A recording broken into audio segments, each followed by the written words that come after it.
Continuing. This is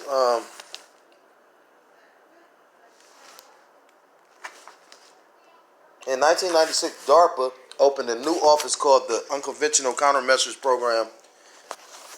Congress quickly funded this high-priority initiative worth $30 million for its first fiscal year. DARPA is seeking partnership with the research community and the biotechnology and pharmaceutical industries to develop innovative new treatment, prevention, and diagnostic strategies for biological warfare threats. Read one of the earliest program overview memos. Initially, DARPA's primary focus was on protecting U.S. soldiers. As internal memos noted, troops, ports, airfields, supply depots, etc. are vulnerable to biological attacks, and yet, paradoxically, most likely first use of bioweapons will be against. Next time I do that, I'm going to have to do every room, because they ran.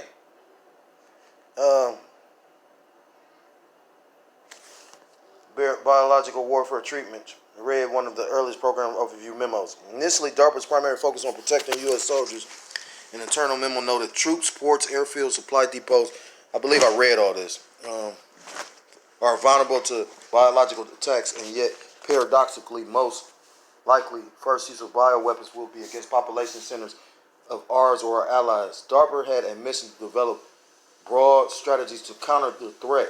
This effort explored 4 areas: sensing, protection, diagnosis, and countermeasures. And do you know what countermeasures is? Counter is basically like if you go into boxing, you got a counter punch.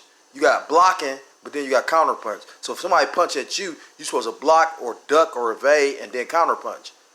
So when somebody punch at you, it's strategies for you throw a punch back. A person throw a left at you, you counter punching with your right. You know what I'm saying?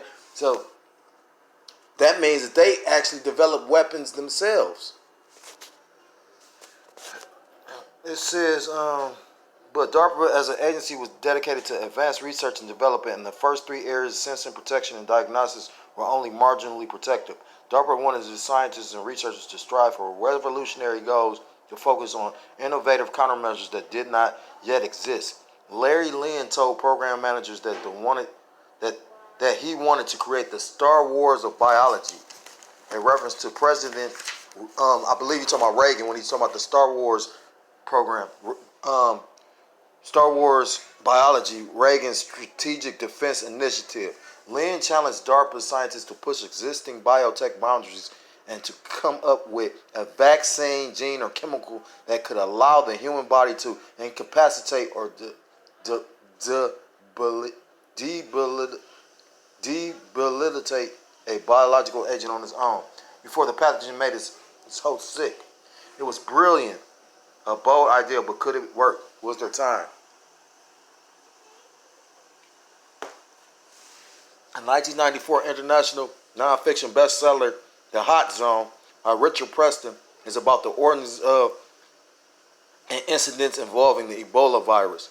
3 years later, in 1997, Preston wrote a fictional account of a bioterrorism attack in New York City titled The Cobra Event.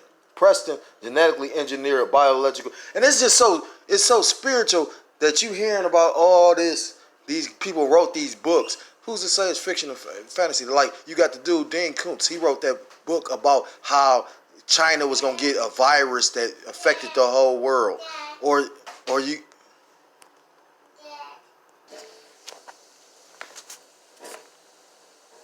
So like it. I know I was going into Sylvia Brown and Dean Koontz writing books that's supposed to predict all this. Like Dean Koontz had the book about how it was going to be a pandemic that started in China, Wuhan exactly. And then Sylvia Brown wrote a book talking about how it's going to be a nationwide, worldwide pandemic in 2020. I think I heard of Preston too. It says,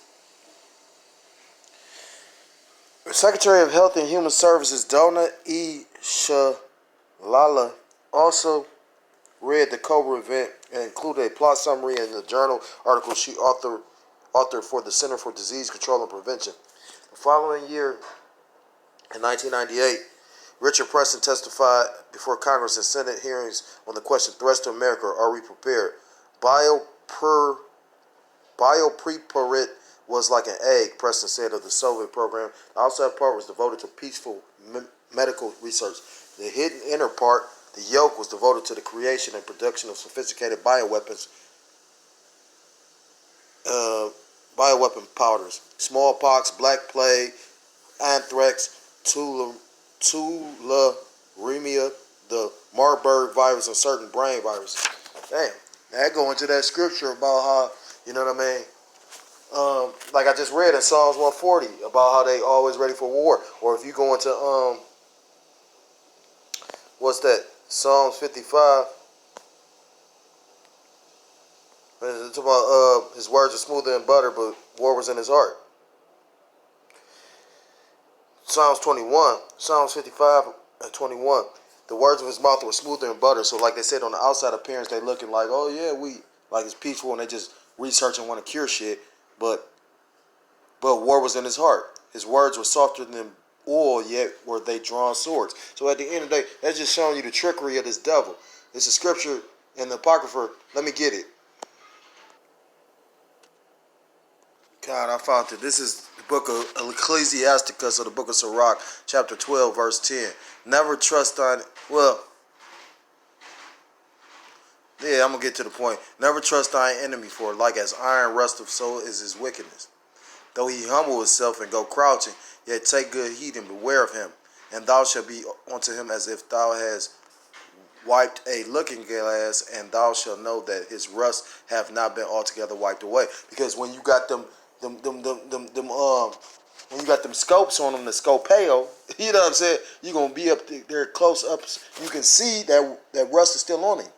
You know, that's just like when a nigga's a nigga calling himself in the truth. The Most High so cold. See, that's the thing. People don't, you know, I remember being in the world and people think, well, when you come to the Lord, you righteous and, you know, and good things supposed to happen. But when you really read the scriptures, every man, you know what I'm saying, that came and served the Lord, majority of the men went through hell. You know what I'm saying? So that just show you the world's interpretation of the scriptures and the actual scriptures. That's private interpretation that you believe is supposed to be just so, oh, great. Just like a reward isn't always a good thing. It's called a recompense. That's where the word reward come from. A recompense is a payback.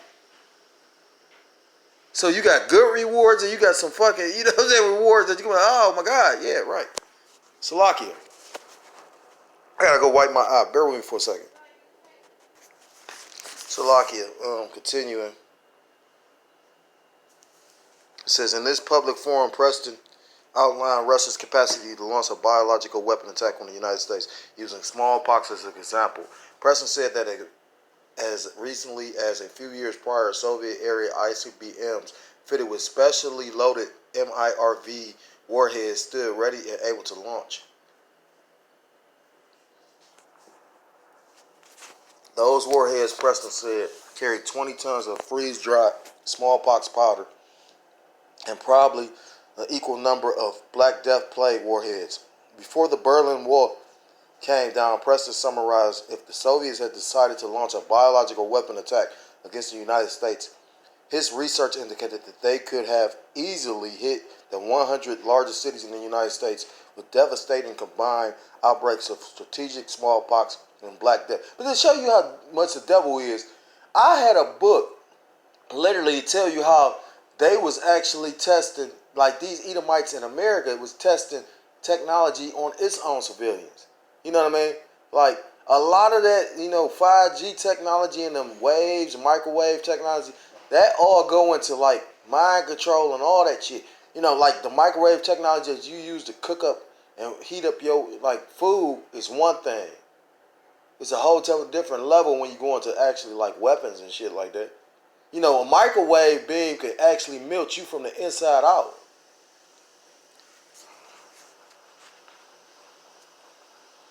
The Soviet Union no longer existed, but the warheads and their contents did. The congressional hearing supported the idea that biological warfare was an apocalyptic nightmare waiting to happen. Something radical had to be done. The bioweapons defense industry was like a sleeping giant, now awakened. Ken Albalek had been in the United States for 6 years.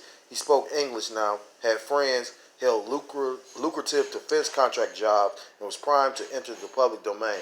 In February 1998, Abdulek made his first television appearance on the ABC News program Primetime Live. In planning for World War III, Alibek said the Russians had prepared for hundreds of tons of bioweapons. Oh, they had prepared hundreds of tons of bioweapons ready for war. Which, 9 times out of 10, they still got that. Salakia. I'm going to end here.